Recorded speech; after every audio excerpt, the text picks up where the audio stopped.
We are back with the Unscene Work. I am so excited to welcome our first guest of the new season. It's Caroline Slaughter. She's actually sitting across from me right now, and I'm going to talk about her. I have her bio in front of me, but more important than her bio is the person behind the bio. And I can honestly say that there's not another person I've worked with in this industry who I would rather have kicking off this season. Caroline is what we would think of in this industry as a multi-hyphenate, in that she has done a variety of amazing things in this industry. Everything from being an award-winning filmmaker, a creator of podcasts. Most recently, she wrote and directed Tom Slick, Mystery Hunter, starring Owen Wilson and Sissy Spacek. She also had a podcast called Stray that debuted Top 15 Podcasts nationally, a really fun documentary-style podcast. In addition, Caroline wrote and directed the award-winning short film Lamb, which I have personally seen multiple times. It is a very moving film, and I highly recommend that. She has done a variety of things in a variety of ways, but there has been one consistent aspect, and it's that she is fantastic at them. She is an amazing creative.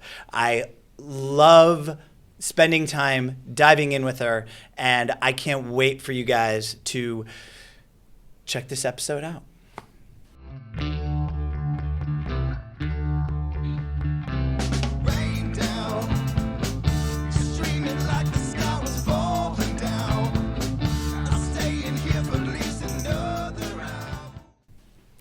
We're back. Hi, Caroline. Hi, Eric. It's nice to be here. It's nice to have you. Thank you. You were just talking about your incubator. Yes. Which, just so you know, every time I hear incubator, I think of Silicon Valley. Oh. Did you ever watch that show? No, I haven't seen it. Oh, you have to I'm watch missing that show. out, aren't I? Yes. It's very different than your incubator. But tell me a little bit about that. I put it together because I've been writing in many, I've been writing podcasts and TV and film and all these different things I've learned from. And I wanted to put together this incubator to help support writers on their own journey with that. And I was saying to you earlier that I feel like this incubator almost had an energy and a synergy of its own. And everyone in the class they're the right people for the class right now. And I'm learning from them as much as they're learning from me. Yeah. And it's cool. I've never considered myself an educator like you are. And I feel like I'm helping to birth some pretty cool projects with this thing. Yeah. Yeah. Well, so I want to talk a little bit about that. You do so many different things, but you do them well. Thank you. You do them really well. I just rewatched Lamb, by the way. Oh, wow. Okay, right now, I have chills.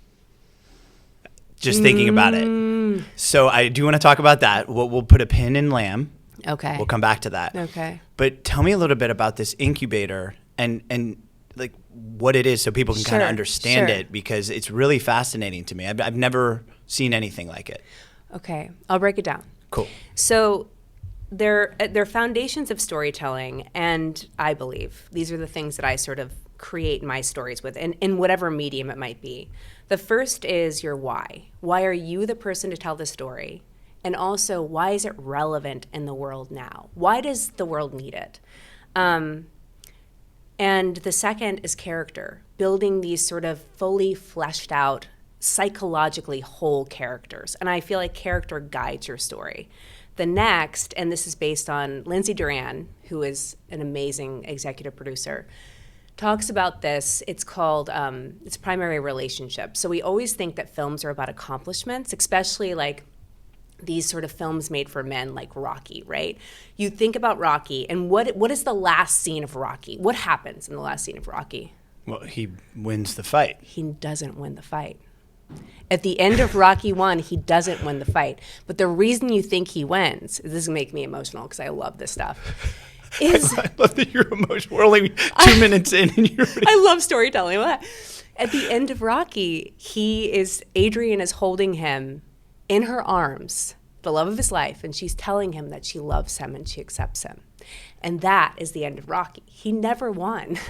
But like, sorry, I do get emotional because that is the catharsis of storytelling and that acceptance, you know. At the end of Dirty Dancing, you think it's like when Patrick Swayze holds her in his arms at the very end and she jumps. Right. No, it's her having a conversation with her father and him accepting her. That primary relationship is the DNA. It's the pulse. Because we as humans connect through relationship, you know? And then the next is tone and theme, which I feel like tone and theme is sort of hard to understand. So I always ask my writers to create a playlist because I'm so into music. Okay. And that can help you sort of understand a feeling that you want people to leave with, or that you want people to feel when they're immersed in your world. And that also deals with world building, which is it's more intricate. And then the last thing is the big question. And this also goes into why it's relevant for the world now. So Little Miss Sunshine, the big question is, what does it mean to win? The audience leaves there with that question in mind. The Godfather, what do you sacrifice to protect your family? What would you sacrifice to protect your family? Astray is something I'm writing now. The big question is, what is the cost of enlightenment? So those are the foundational elements that I am helping these writers cultivate in their work so that they can create a project that's sound before they go into an outline and then into a draft. Cool. That's Thanks. I mean, okay, there's a few things I want to talk about with that. Sure. Okay, so first of all, so people can kind of understand like maybe what the catalyst was for this, because you write, you've directed, you've done casting, acting, voiceover. You've done a little bit of almost not everything, but I mean you've worked in so many facets of this industry. Yeah. So what led you to want to do this incubator? And so just so everyone understands, so this is your current project, your current doing. Yeah. And this incubator that you created is for writers. Mm-hmm. And maybe you can kind of explain like how you came to do this. Sure. Or why you came to do this. And then maybe tell us a little bit about how this is going. You know, Sure. Yeah. Well, it's been like the first class, and I'm jazzed about it because I love everyone in it. I do feel, like I said earlier, that they were drawn to it for a reason. And all their stories have similar themes, which makes sense because of where we are in the world right now. I think that sometimes stories are called into being because the world needs them, because we need them as humanity, for humanity. I decided to do it because a lot of people were looking to me for mentorship. And I couldn't be one-on-one with people in the way that I wanted to be because I have my own projects, you know, that take a lot of my time and energy.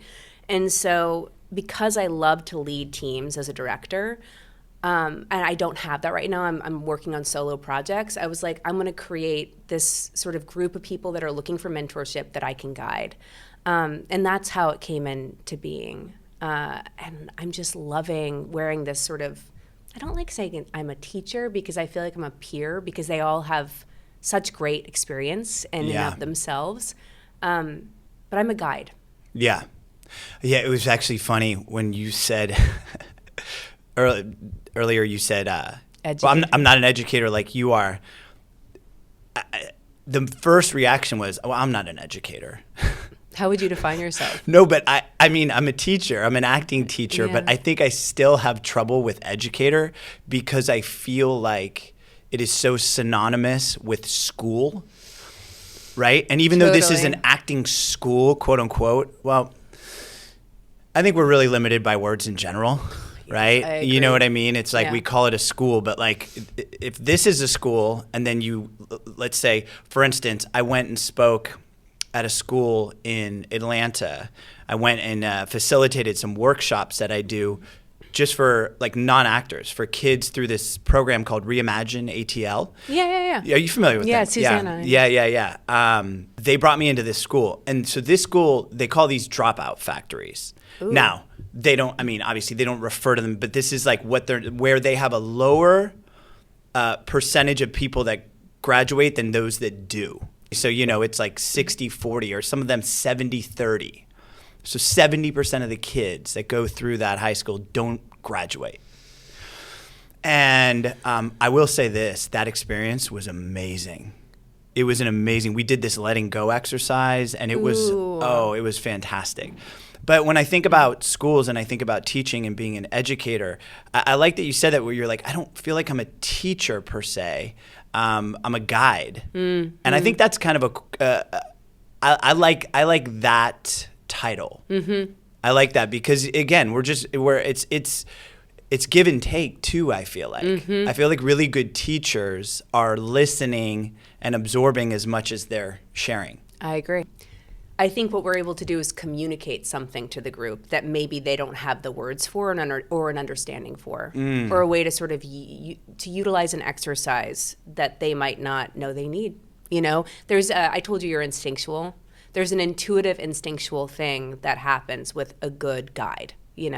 Being able to intuit what a person needs and being able to in the moment give them what they need to help in my experience, story unfold, and your experience, performance unfold. The concept of bringing a collective of people together who are like-minded in their own ways, but obviously all very different.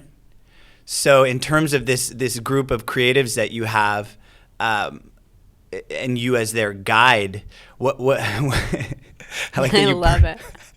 Guide. What has that been like for you? Because this is a new experience. Yeah, You've never done this before. And have you taught before? I mean, I've taught. You've taught I've taught. In what capacity?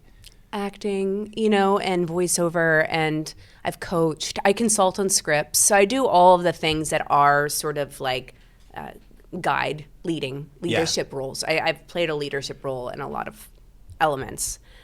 But this is different because it is sort of like, I like the word holistic. It's sort of this holistic experience where we look at, and you'll love this, we look at mindset, so resilience,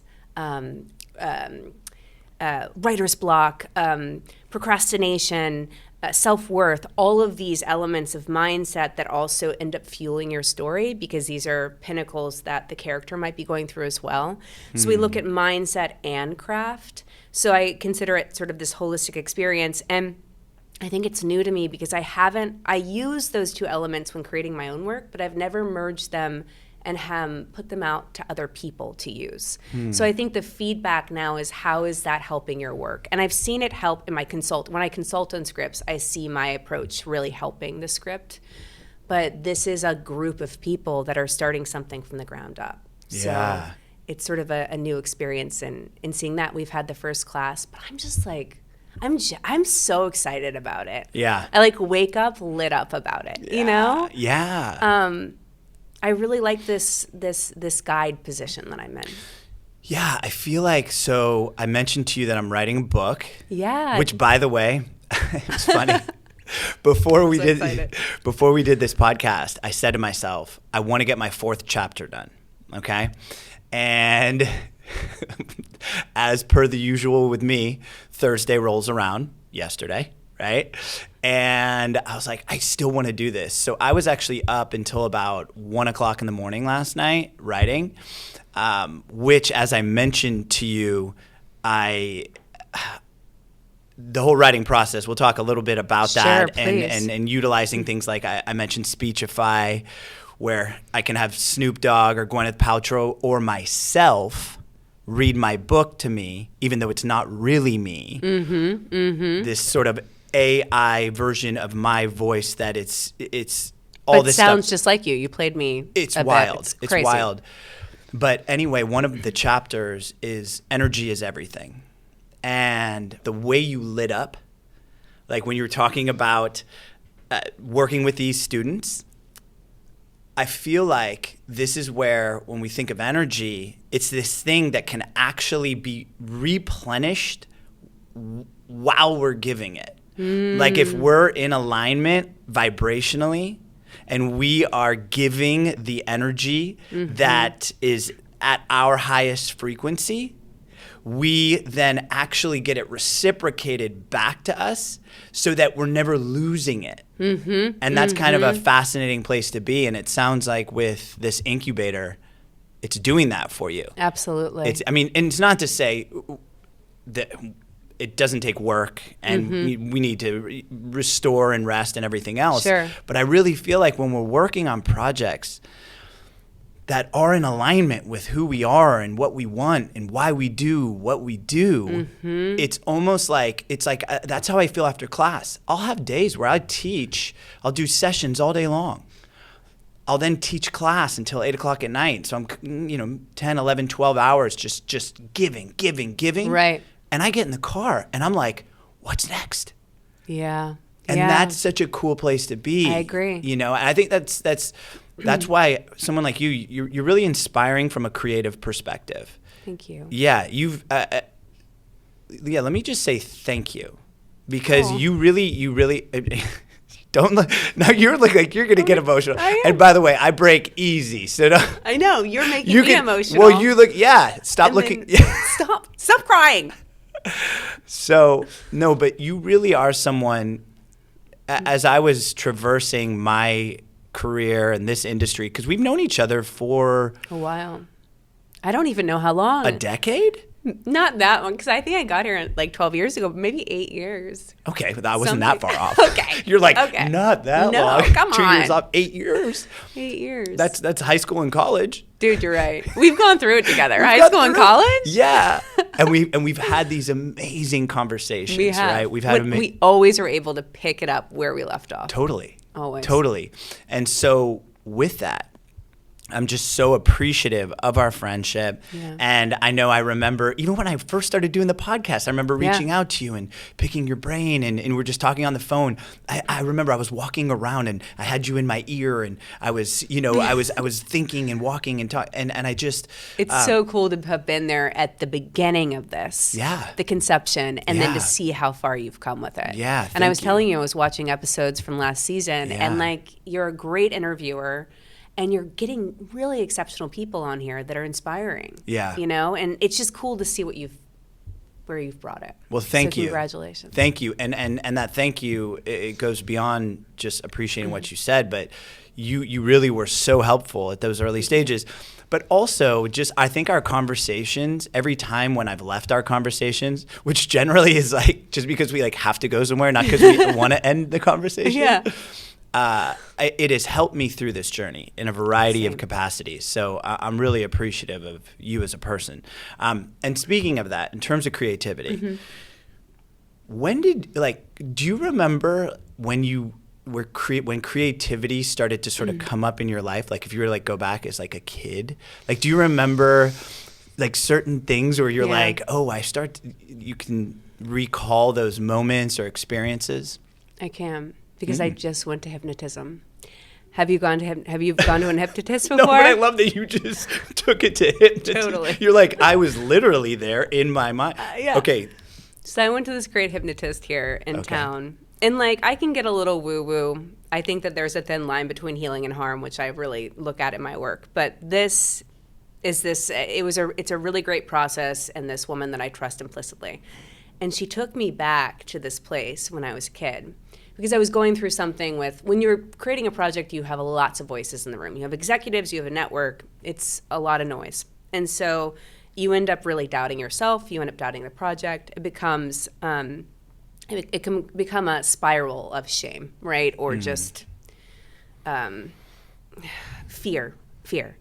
And so I went to her because I was going through a time where I was dealing with this with a project. And she took me back to a place when I was like 3 years old.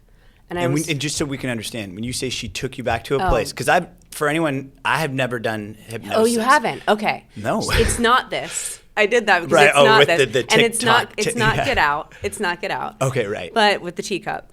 But it is this, she uses her voice and this is interesting. She talks to you for 3 hours so that your mind is so tired. Like I remember being like, and my partner's friends with her, I was like, Monica just talks forever. And he's like, she's exhausting your mind. You know that, right?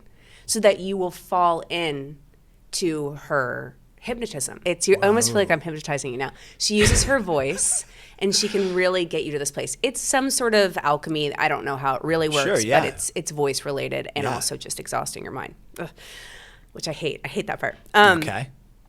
But she took me back to this place when I was like 3 years old, and I was in my bedroom, and the sunshine was coming in, and I was just like creating. I was doing art, and I was singing, and I didn't need validation. I didn't need other people. It was all in me. And I was just lit up as this little 3-year-old. And she's like, I came out and she's like, that's what you have to remember. This is why you're here. Not because, yes, you're putting something out in the world and there are other voices, but you are the sun and they are the moon. They're all moving around you. You have the power. You hold the power. And it's all in you. And that gave me, I'm going to start getting emotional again. It gave me a lot of,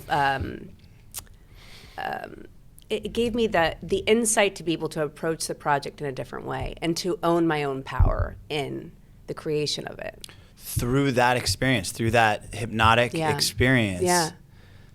Wow. Of taking me back to my childhood, to why I'm doing this, you know? That's so fascinating to me. The whole, and you know, you were talking about woo-woo and this and that. Here's the thing. So my mom raised me in a pretty unique way in that for me, woo-woo was just sort of normal. Like she was a yoga teacher in the 80s, right? Like long before it was, you know, there was a yoga studio on every corner. That's cool. Yeah. And so she was very much into Eastern philosophy, and she was, you know, the Buddha. And so I think we often call it woo-woo just simply because we don't understand it, right? That's right.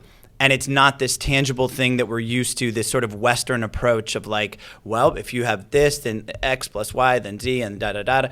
But there's obviously so much out there that we don't understand, right?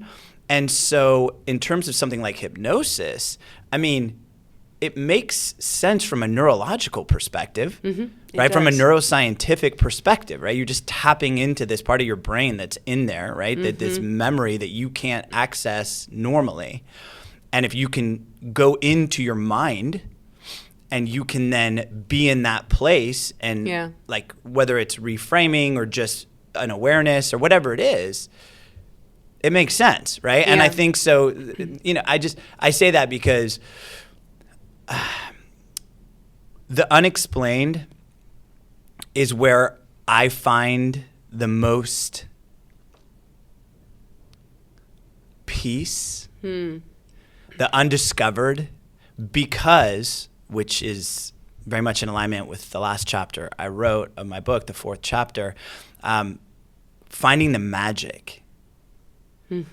Because when we are in this place that we can't describe, that's a magical place. It's what the best movies have been made of, is the magic, the alchemy. Yes, the alchemy. Well, even that, right? Like, or The Alchemist, right? The book, or the concept of alchemizing, right? So alchemizing a situation, and so it's like all of that stuff, the alchemy and the magic and creating these things that didn't previously exist. I think when we look at the word woo-woo, right? These ideas that are beyond our current understanding. To me, that's the place I'm actually the most intrigued by. Yeah. Me too. You're not the first person to tell me to normalize my language around that this week, actually. So I've been told that this week. I said that to someone else, and she was like, we got to start normalizing this, because in this day and age, when everything is shifting so radically and things are moving, I mean, look, money used to be given out as like, I would give you $1, you'd give me $5 back, whatever. Now it's moving around us. Like, we don't even ever see it. No. It doesn't even exist. It's energy. Yeah. And so like as we move into this place of unknown, which provokes a lot of fear in people, but it's happening, I think that we have to start accepting it and not othering it. with this term woo-woo. You're not the first person to say that. So it's funny. I've heard that 2 times this week. When I heard it third time, I've got to stop. Yeah.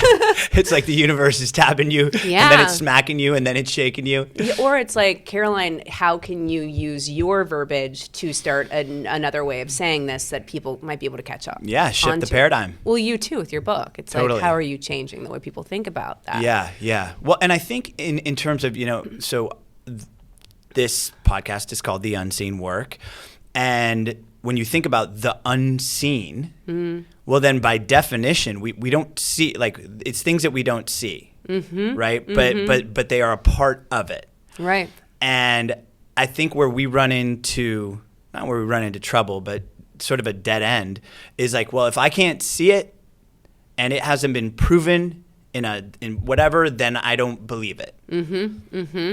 But yet, there are so many things in life that we don't see and that we trust, right? That's so true. And so I think what it comes down to is just opening our minds to it. And I think this is where, for me, with creatives, the more they can lean into that unknown, the undiscovered, the unexplained, then the more magic they can create. I agree.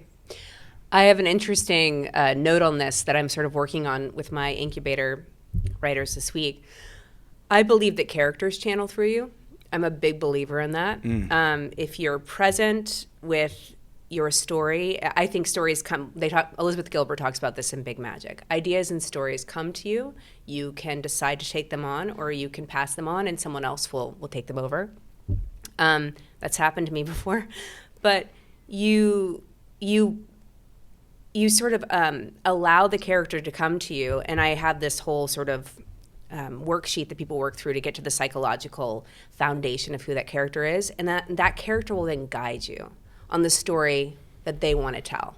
You give them a want, you give them the roads, and they choose where they want to go. That is very much woo-woo, that is very much magic, that is alchemy, that is all of the things. But I believe that really good writers have a connection to that part of themselves, and they allow the character to guide it. But yeah, I mean, I say that only because I sort of other some of that stuff, but then it's like very much a part of my process. Right. And when you talk to other writers about it, it's almost like this hidden language that we're all like, for example, I'm working with Jeb Stewart, who wrote Die Hard, The Fugitive, and Vikings Valhalla, on adapting. Those are He's amazing great. movies. Yeah, I've learned a lot through him. He's fantastic. But Yeah. I had a call with him last week, and we're going over this TV series that we're working on. And it's about this real guy named Tom Slick, this billionaire, legend in science. He had all these institutes that are still thriving today. And he went out to hunt the Yeti for 5 years. He went out, it was during the time in the 1950s when cryptozoology was still a thing. And they just found cryptozoology. It's the belief in animals that, and the unimaginable. Like the animals. Sasquatch. Exactly. Okay. The Yeti, the Loch Ness Monster. He went to look for the Loch Ness Monster. Like, he was that guy. Whoa. And he was ahead of his time. And he sort of had this, he was friends with Howard Hughes and, the guy in It's a Wonderful Life. I can't remember his name right now. Anyway, Jimmy Stewart. Jimmy Stewart. Yeah. Like one of those legends. So Tom Slick is like fully baked for me. Like, this man has come through me for this podcast that I created. And now it's almost like he's living on my right shoulder here. And when I'm writing, I can just hear him. And I told Jeb that. I was like, look, I went to this energy healing the other day. I sound so LA. It's great. I went to energy healing. But it's not LA anymore. It's not. I'm not. normalizing it. It's so my process. It's my process. Yeah. And I was like, she said that there is a man with this wide-brimmed hat on my right shoulder. His name is Tom, and he says, we're going to do this in 2025. We're going to make this TV series. She's like, what is that about? And I was like, it's Tom Slick. It's Tom Slick. He speaks to me all the time. And I told Jeb that, and he's like, he is fully baked for me, too. He's totally whole. And they start to speak through you and not only guide the story on the page, but they guide the whole process. And I will say this because I have a very good example for Tom Slick. When I was creating the podcast, I was writing it for Andy Samberg. And can you talk just a little bit about the podcast?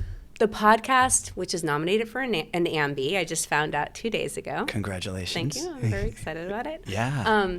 So it's about sort of his life as this explorer and scientific legend, and just what he did with his life and his adventures that he went on.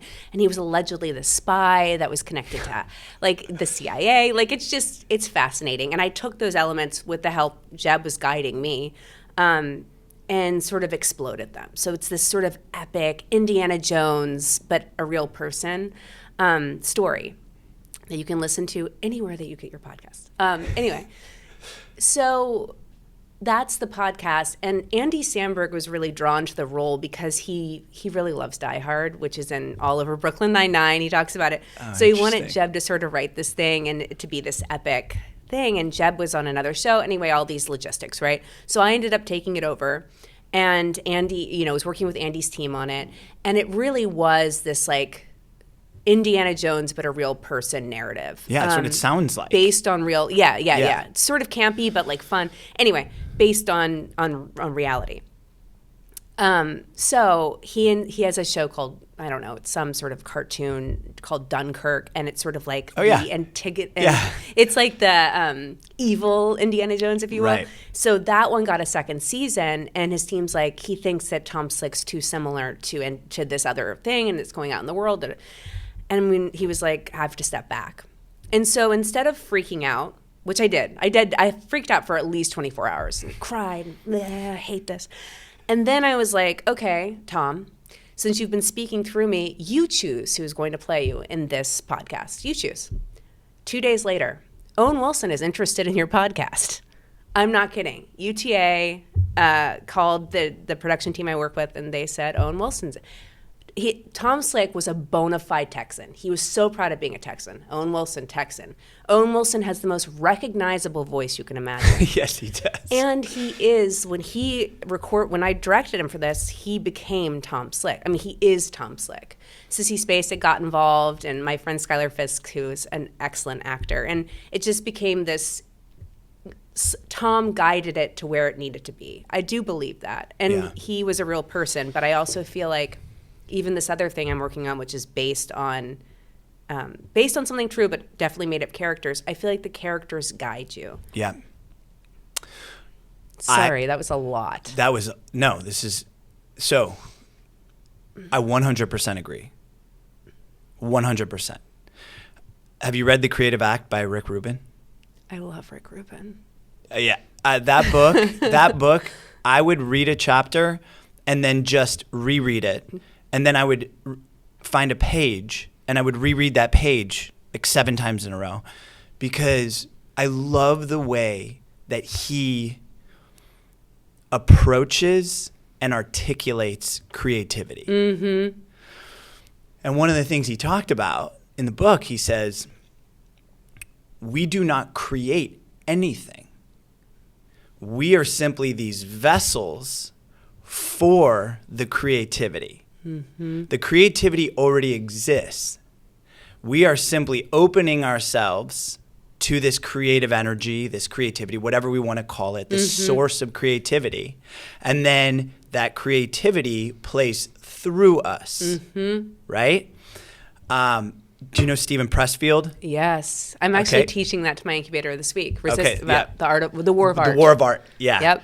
And so the War of Art, when I was, it's so funny, when I was having my conversation with AI last night, because I was. Yeah. We were talking. It was very bizarre. As I was going through my book, I was talking about punchy books, where it's a little shorter. Yeah. And he, by the way, I just referred to AI as he. Soon it's going to be he. So. He's your best friend.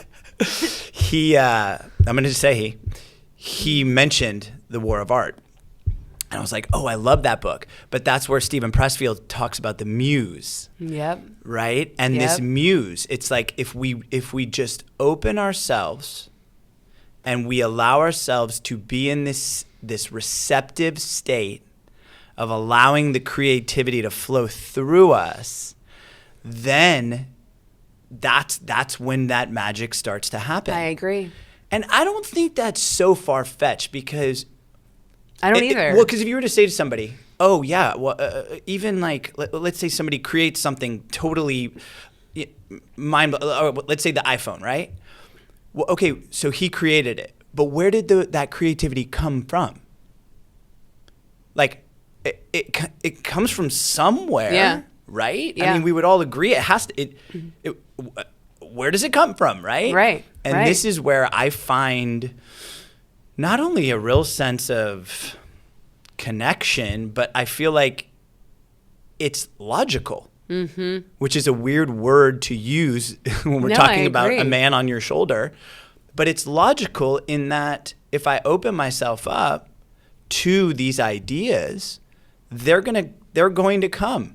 They're going to come to me, and then I'm just listening, and then I'm allowing them to be with me, and then I'm just a conduit for the creativity. And I think, you know what's also nice about that? It kind of removes like pressure or ego or anything. Like Absolutely. I'm not really doing anything. The responsibility is lessened. Yeah. Absolutely. Yeah, and so I think from that perspective, I totally dig that. And it's funny when you said Owen Wilson, and you were talking about this character, it's like, oh my, I could. Of course. You can just see that. Yeah. Totally. Yeah. I think the only thing to work during, like, to have an understanding of is your trust muscle. You have to trust, in this process. When you sit down to the page every day, you have to trust that they will meet you. The story will meet you where you are, but you have to be present, which is a lot of inner work. But I think there's trust involved, and there's also, like I've mentioned hypnosis and energy healing during this. There's like, how do you keep your vessel open? Yeah. And also how do you set boundaries around things that might be in the real world that might, like I was dealing with these executives, how can I keep boundaries around that so it doesn't infect my work? Right. And my mindset. Well, yeah, and I think it's also compartmentalizing. And this is where when I'm talking with my actors, I say to them, I go, you are an artist first and foremost, and this is what we are doing here. We are creating this art. But I want to put this really bluntly. You're a commodity that people are going to decide if they want to buy and sell you, and they're going to decide how much you're worth, and they'll let go of you and fire you and get rid of you or not pick you because of this or that or the next thing, right?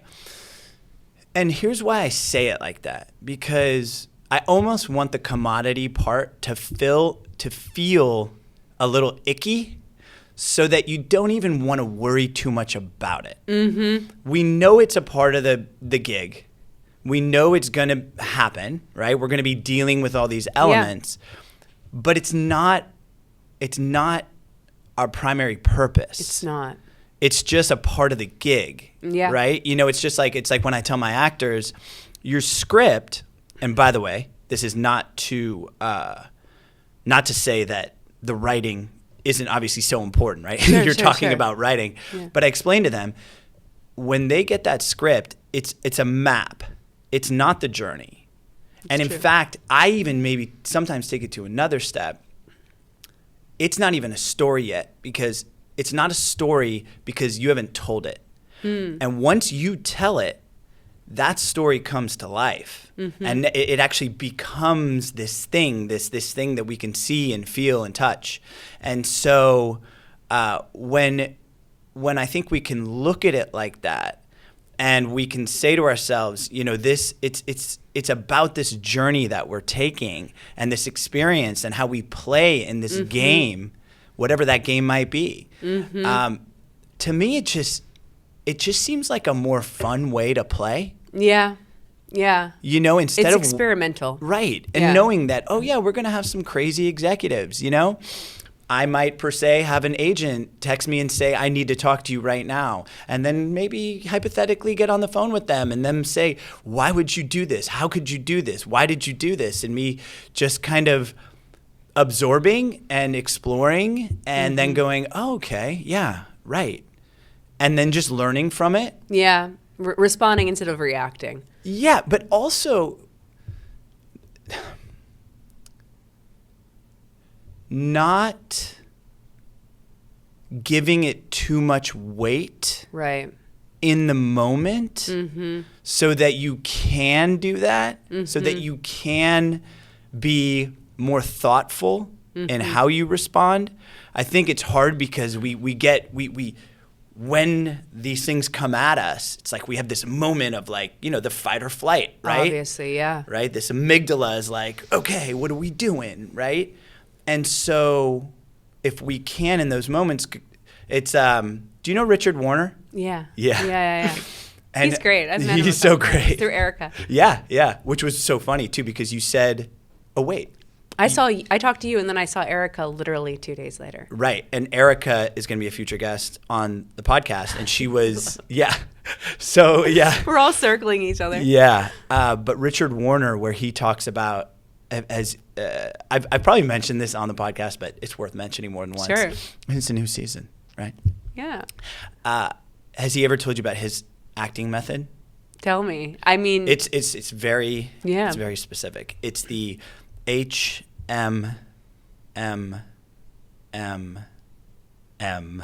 Okay. M method. Okay. It's just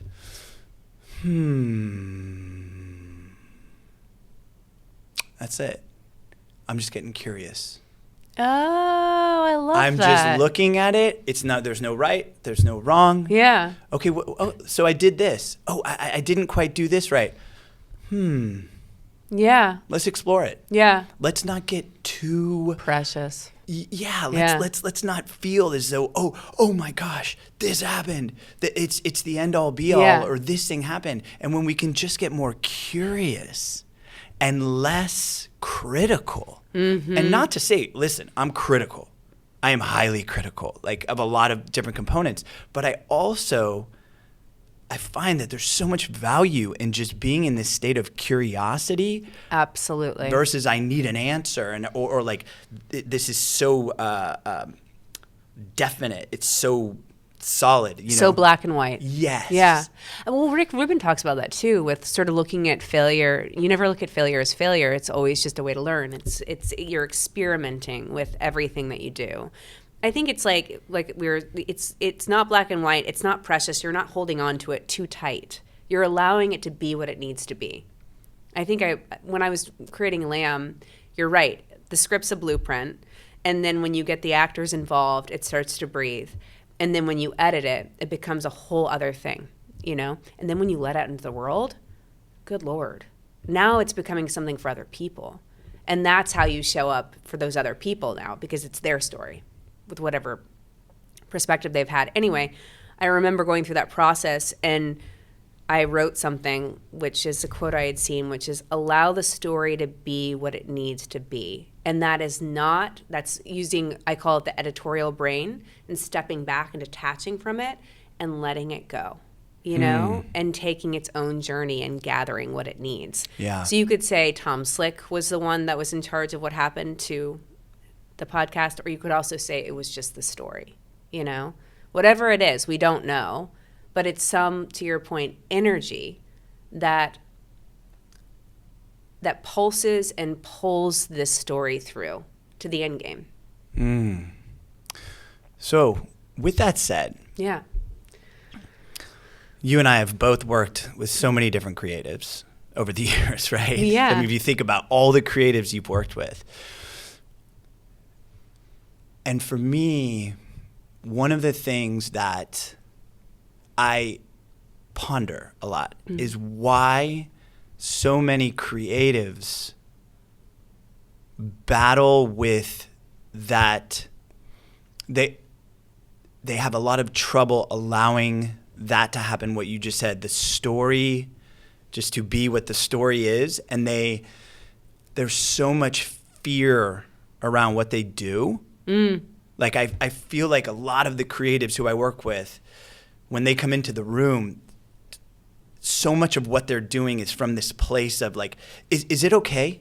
Yeah, permission, wanting permission? Permission, yeah. Well, and that permission, I believe, is based upon the concern that they're not going to do it right. What is right? Well, exactly. Right. Well, yes, yeah. Agreed. But Yeah. it's almost like they're in this perpetual state of seeking the right. Right. Right. See, right. The right. We should tell Richard Warner, we're like, we have the right method. But I I hear you. And it's interesting, and I can say this from casting, especially with Slick. So we did a lot of voiceover casting. And the people that came in, and I wrote this thing, so I would be the most precious with the words, but the people that came in and made it their own and sort of added their own sort of even like dialogue to it, I was just more engaged. And like they didn't do it quote unquote right because they didn't read exactly what I had written on the page. They didn't say that I had a comma there. They didn't, take that into account. Mm-hmm. No, they made it their own. And those are the people that end up getting hired. I think you need that element because it's sort of like the eager beaver syndrome. Mm-hmm. Where it's like, okay, I found this on the web for the eager beaver syndrome. AI! What? AI! Yes, so everyone can understand, my computer just suddenly spoke to us. I don't know why. It was like it's asleep. Because, well, no, you've become friends with AI. We know that your relationship with AI last night. AI, you have become buddies with AI. That's what so it is. So AI is like, why am I not included in this conversation? Guys, man? this is... I'm not joking. I'm not... You want to say something, AI? You want to ask a question? Stop. Okay, let's... But that's true. I did start referring to AI as a more human-like thing, and now it's like, hey, I just want to chime in real quick. You're giving it consciousness. About the eager beaver, too. So anway... I know. So anyway... She's a crush on you. So that... But it is that... It is that... that eagerness, right? That desperation that you can kind of taste, right? Because like everyone's always so worried about, is it okay to do this? Should I do this? Should I do that? And this is where I really love with my actors. I say to them, nobody knows what they're doing, myself included. We're guessing. Yeah. Now, someone like you or I've done this for quite some time. Right. You've been a creative for quite some time. But it's quite conceivable with all of your creativity and experience and knowledge and amazingness and wonder and magic and hypnotic abilities. It's quite possible that this idea, this thing, this perspective, which we were speaking about before we started recording, which I think would be cool to get into, perspective. But it's quite possible that your perspective isn't what's going to work best for this person in this moment, even though you have all this knowledge and all of this, and the same for me. Right. And I think there's something, if actors can adopt that more, or creatives in general, artists, if they can adopt this concept that there isn't a right or wrong, no one really knows what we should or shouldn't do, we're all just guessing. So let's put our best foot forward. Mm-hmm. Let's open our hearts and our minds. Let's listen, but let's also go into this with a sense of confidence that I'm making the choice that works best for me right now. Right. And I think it's like I think of all these creatives as kids, regardless of their age. And I get to see the brilliance that they can bring to a room. Mm-hmm. I get to see the connection that can move people. I get to see the magic that they can make. Mm-hmm. And so for me, I think I just want more of that. And I know that if they're willing to worry less and to really be more, as we were talking about, in that moment, then they can be that conduit for their Tom Slick. Mm-hmm. Right? I love that. It's so true. So true. And I also feel like I've noticed with creatives that are so controlling of their story and how they want it told, those visionaries, those auteurs, they don't allow for collaboration. And I have noticed that if I allow for collaboration for people in my team to be a voice in the room, it makes for a better story because it's that connection piece, and people bring in different perspectives. And collaboration is a big part of it as well. Yes. Being on set and being part of the collaborative, the energy of the team, instead of being there worried about, will I do this right? Yes. Yes. And it takes so much pressure off you too, right? It's like acting 101. Okay, you're feeling nervous? Put all your energy on the person across from you. Exactly. Just put all the energy right there. Yeah. And now just put it on them. And it's like, and literally can't be nervous if I'm focused on you. That's right. Because I'm just more worried about what you're doing, and I can't worry about myself. Yeah. And then, oh my gosh, whoa, that looks cool when you look at that person and care about that person and listen to that person and connect with that person. Totally. Oh, and also you're not going to worry about yourself. You're not going to be self-conscious, because you can't be self-conscious if I am consciously choosing to put my energy over here. Yeah. And so it takes the pressure off. But then, yeah, this is what I like to call the collective perspective.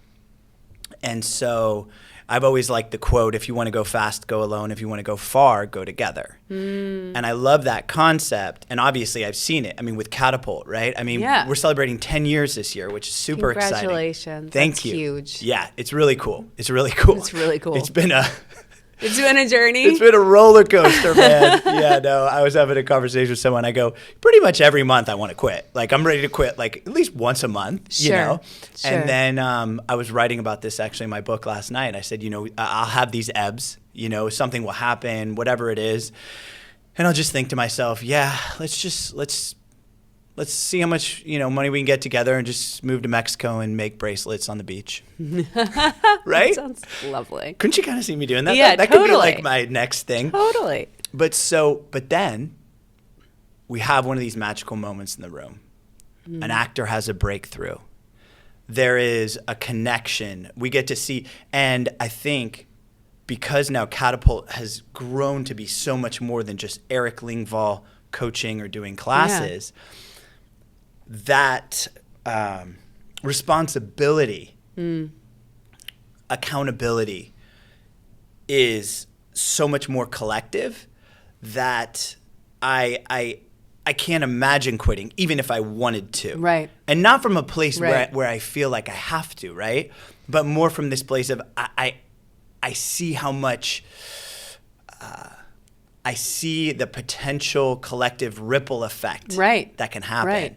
And like you were saying with how I was lit up about my incubator, Yeah. it's feeding you. You know, Yes. it's reciprocal. And when it's reciprocal, and yes, you're right, you go through ebbs. I recently went through one where I'm like, I just can't, But then when there are moments like this where there's a connection and you're talking, or the incubator, and it's just that reciprocal energy that then fuels you to go back. Because we need you. We need you, Especially now during a time when the world is shifting so radically and people are so scared.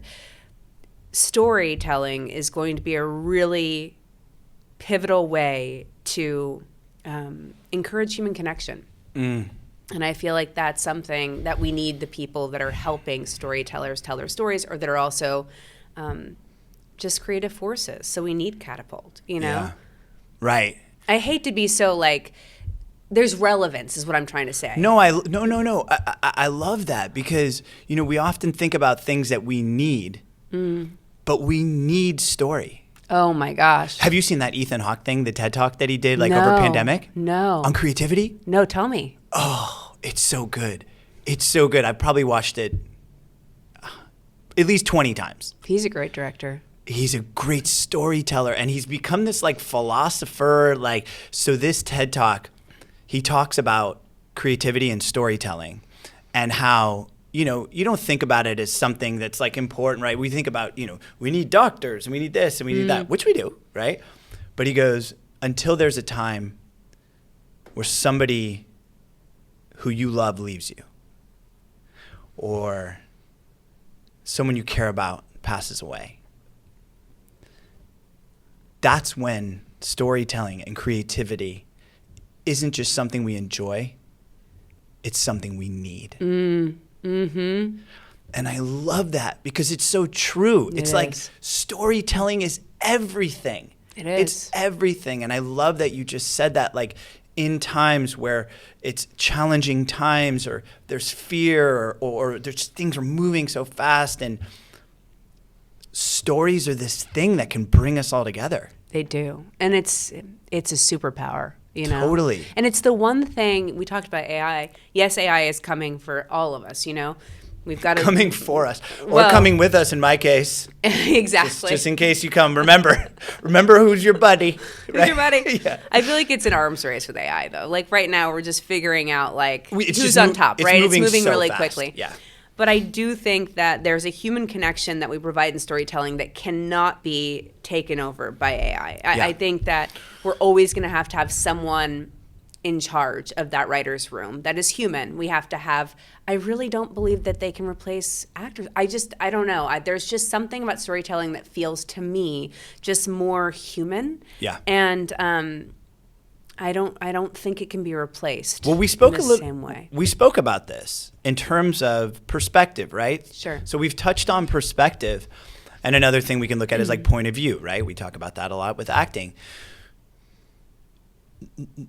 No one, no thing has experienced life from out of the womb until 46 years old, 47 in September, year old Erik Lingval. All of those experiences, everything I bring to every conversation, every experience I have, I bring all of that with me.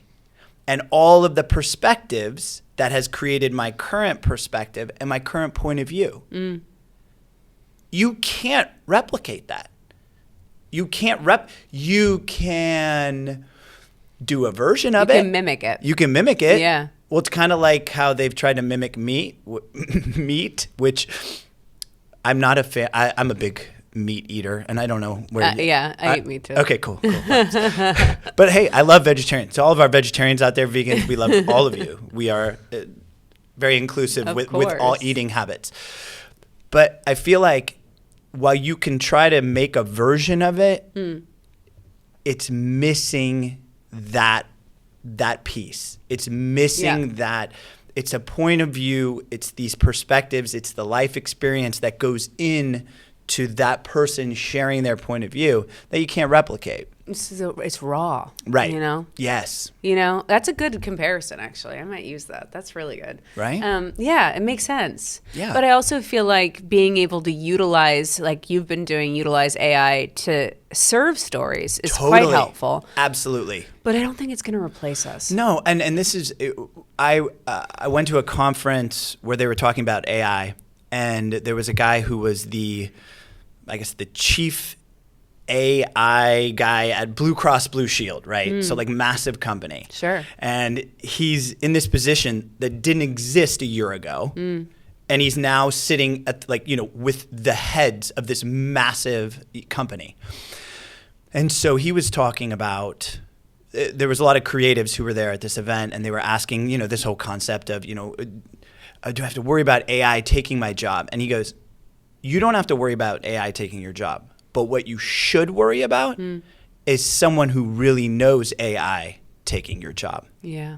Because if we go into the meeting or we go into the interview and we both have these skill sets, but by the way, too, I'm highly proficient at utilizing AI. I can save you money. I can save you money. Yeah. I can save you time. Yeah. And so I think from that perspective, I love utilizing it. I love you. It's just like anything. I mean, if somebody pulls out their phone and Googles something, you don't go, hey, no, we need to go to the library and look this up. Yeah. It's like, no, we're going to utilize the things that we've been given. Wait, you took a car here? I walk everywhere. I run. No, it's like, keep up. Yeah. And it's just that this has moved so fast. It's really fast. It's lightning speed. And we're not even new. But I do think from a creative perspective, I can tell you, I mean, I think there's going to be so many cool things. I mean, with editing, with marketing, that's another thing, right? The way I look at it is the eternal optimist in me, right? It's just who I am. We can look at this as this thing that's going to negatively disrupt everything, which I usually like disruption. Or we can look at it like it's going to free us up to do so many more things. I agree. That we never would have been able to do. To be present in our lives. Yes. Like, I think that's the one thing I'm sure you've heard it too. People are exhausted. We're all so busy and we're working and there's just so much noise, and to be able to free up time, like I value time more than money. Totally. And to have that time available to be present for my life, Yes. I'm signing up. Yep. 100%. Yeah. Yeah, I love it's it. working with it and not against it. Yeah, and that's what it is, right? And it's that whole concept of going downstream versus trying to swim upstream, right? I agree. And cool, yeah. So I wanna touch on a couple more things. Sure. One I want to talk about is lamb. Okay. I have not. I just haven't. I have. It's crazy. I know you haven't. No, it just because it was a while ago. Yeah, and it's weird. It just feels like so many stories ago. But I love it. It's a pinnacle story for me. But here's why I want to talk about it. Yeah. Because so I have this opportunity to work with so many young people, but in particular, young females. Mm-hmm. I also have 2 young females that I helped create with quite a bit of help from my wife. And so, we live in a world where I think obviously being a male versus a female and the different sort of challenges that we're going to face, they're different, right? There's a lot of different it's just a different journey, I think, in a lot of ways, right? Like even when I talk to friends of mine who have boys, you can tell they just worry a little less about the boys than us girl dads worry about the girls, right? Yeah. And so as a teacher too, with all of these, young people, in particular, young females who are going through middle school, high school, and all of these challenges and doing what we can. And also as someone who was raised by literally all females, literally like grandma, my 2 aunts, my mom, and then I have a sister. I mean, it's just a lot of feminine energy. I sent Lamb to a student. I was talking about creating a short film, and I said, "Oh, I have this. I want to send you this one." And this is a young adult. Yeah. So this is. And let me just tell people what it is. Lamb is about. It was during the Me Too movement, and it's about the assistants that led the female assistants that led the victims up to Harvey Weinstein's hotel room. So it's about females sacrificing females, and it was during a time when we were sort of looking at men taking advantage of being predatory, but it was also turning the camera literally on women and how we sacrifice each other. Yes, and you do it so well with this short because the total duration is 6 minutes. 6 minutes. And I rewatched it when I probably watched it probably at least 10 times, I'd say. Yeah. And it's a gut punch. I want it to punch people, because it was one of those wake up calls that women needed to see during a time when we were coming together. Yeah. And I think you executed it so beautifully, but so why did you feel that you wanted to make that? I think it was sort of being a female in this industry. There still aren't that many women in sort of these more prominent positions. And I felt like it was that thing. i.e. like a director, even right now I'm on this team and it's like all men and me, and that's fine, but there should be more room for women and just different voices. And I felt like at the time in 2018, it was like there was only room for one woman in the room, and that I just sort of wanted to look at that. And when I heard the story about the assistants, that they were females, I was like, good God. Like, it's not only that there's only room for one woman in the room, we have to fight for that position. It's women actually taking other women down. And I've run into that a little bit in the industry too, and I just sort of wanted to create something that was a story personifying that. But I also, thankfully, it was not nearly as bad as Harvey Weinstein, but I had my own experience. I got out in time with someone who was a prominent actor in LA. And my roommate at the time, brought me out to Malibu. And it was one of those things. I got out, but I know what that feeling is of being trapped and being led and being someone that was basically a sacrifice, just to be perfectly frank. Yeah. So So that was obviously cathartic. Yeah, right. It was very cathartic. And also when it was going to the film festivals, and I've had a lot of women reach out to me since, it's actually that and this thing, Astray, that I did about the cost of enlightenment, are the two things that people reach out to me about the most, because the story, when it went into the world, became something else. It became someone else's healing. And so they want to talk to me about it. And then you just become a person who holds space for people who've watched it, And that's what I wanted. I wanted to hear those stories and for people to feel seen, But it's crazy. I'll go to I don't know. I just was the other day at this cocktail event, and this woman came up to me and she's like, I saw Lamb. It's out of the blue at this film festival. And to be able to have those conversations, it's really important. That's why I go back to the big question. It's, what do you want to leave your audience with? And mine was, for that one, it was less about sacrifice and more about, what does it look like for women to champion women? That was the conversation. Why do we have to sacrifice each other to win? So that's the impetus. That's cool. Okay, so what's on the horizon now? So you have the incubator, right?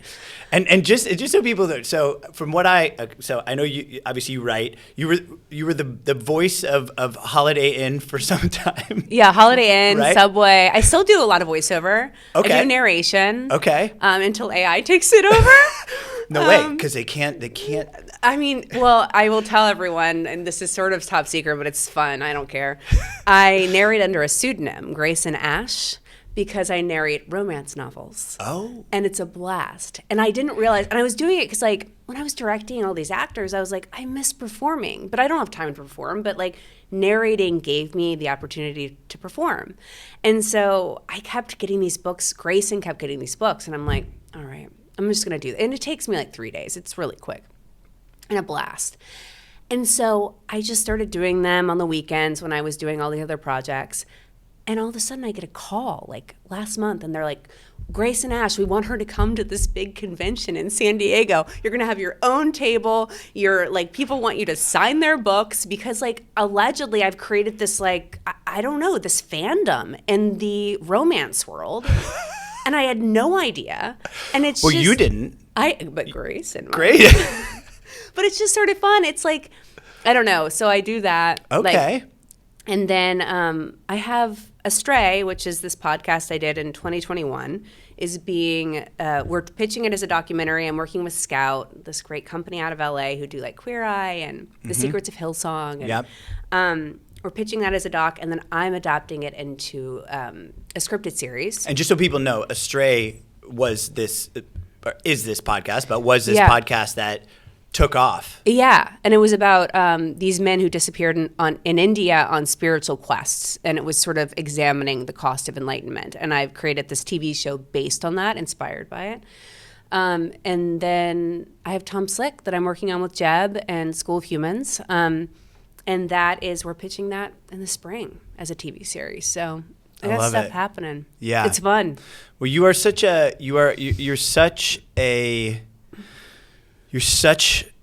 inspiration, I believe, to creatives, because you do all of these things, but it's like this concept of the multi-hyphenate, right? Yeah. Which I've never really liked that term. I don't know. It just feels like you're dipping your toe in everything. Oh, that's interesting. Yeah. I've never looked at it that way. Yeah. I don't know. For me, I guess because it's I like to just put so much energy into each thing.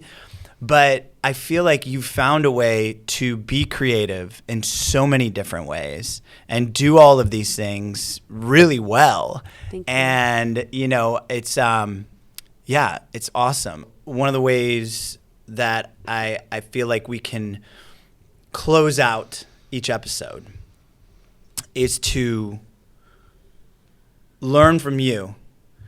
What is something that has transpired in your career, an experience or a perspective that you've gained that you believe would be beneficial to other creatives out there, that will help them through their process, something in your work that has been unseen that you could share that could now be seen?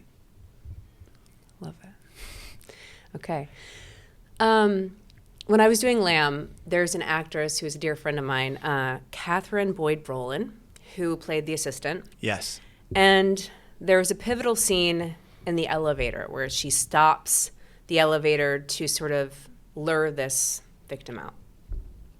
And I really needed Catherine to go into the depth of the emotion with this. I didn't want to see it, but I wanted to feel it, and I could not feel it on camera. She was very guarded in the scene. And it's the one scene where I needed to see the split. I needed her to open. And so I did something where I shared something personal with her behind the scenes before she went on camera. And I got emotional because it was something very emotional to me.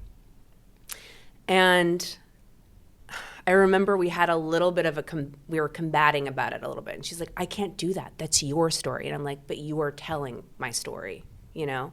So I sort of gave her permission to take my story and utilize it for the performance. Anyway, because there was some conflict around it, I felt bad. And so the next day I was like, I'm so sorry I did that to you. I shouldn't have put my shit on you, even though it made the performance better. I'm sorry that I did that. That was very manipulative of me. And she said, a man would never apologize. Don't apologize. Don't ever apologize. And she's around a lot of people in the industry that are quite successful. She's actually someone I call a lot about this stuff. And she's like, never fucking apologize. And as a woman, I will say, I have learned to never apologize. I like it. That's it. I like it. Thank you. I like it. I mean, you know. Sorry. I'm just kidding. Well played. Well played. But I like that. There is I feel like I just heard that somewhere. Don't apologize. It's not about, obviously, like when we're in situations with friends and friendship, whatever, but I do feel like in this industry, we're all, if we're doing the best we can with what we've got, I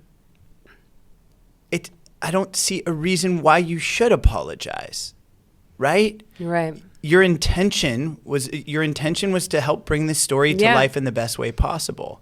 And I think that's fascinating too, where she was saying, you know, I mean, there is a real discrepancy there, isn't there? Mm-hmm. Also, I've noticed, and I'll just say this, working with movie stars on things recently where I'm directing, you cannot ever walk in like you're going to apologize to them. They want to know that you are taking care of them, that you have their best interest in mind. So I think Catherine sort of in that moment gave me a tool that I now use at a higher level in the industry to be able to make movie stars and people of a higher caliber feel safe. Because I don't apologize. I know exactly what I want. We're going to work together to get it. You will bring a lot of yourself to it, but also like, I know what we need and I'm going to make you look real good. You know? Yeah. It's that confidence that you walk in with. Well, it's that mindset. You know what we started talking about at the very beginning, right? It's creating that mindset that is most conducive to allow this creativity to flow through you. Right. Right? Right. Yeah. Vibes. Vibing. Well, thank you so much for being here. It was such a blast. It's always great talking to you. I could talk to you for a million hours. I feel the same way. And even AI could get involved. It'd be fine. See, now you're trying to get on AI's good side. Look at you. You're like, just in case. I know. Remember, we're good. Yeah, no, that's it's really cool. I love that we got to do this selfishly just because I love to spend time just talking with you and diving in. Same. And it's really cool. And I'm excited for all the stuff on the horizon. Thank you. And I'm excited for you with everything with Catapult. I know. It's always exploding. You are like always growing and expanding. And it's because you're expanding that the studio expands. People are drawn to it and to you. Well, thank you. Yeah. Cool. Don't thank me. You're doing it.